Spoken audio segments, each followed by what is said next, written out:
Hello friends, I am Deepanshi Sharma. Welcome to my YouTube channel Genius Deepanshi and I hope you are doing well. Today I will discuss this pattern and this is a reverse triangle pattern and in this pattern the numbers are repeated in a column wise.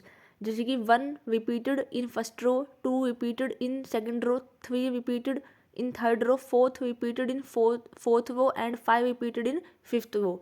So we used nested for loop to create this pattern. So firstly we create outer for loop and we take 6 as a lower limit, 1 as a upper limit and -1 as the step value, and inside this outer for loop we create another for loop that is called inner for loop, and in this inner for loop we take 1 as a lower limit and I as a upper limit, and inside this inner for loop we point j variable of inner loop because this is a column wise pattern. So always we used the inner for loop variable to point using point statement, and outside this inner for loop we used empty point function for cursor to the next line.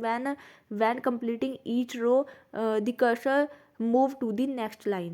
So I hope you understand. When you run this program, the above output is shown as below.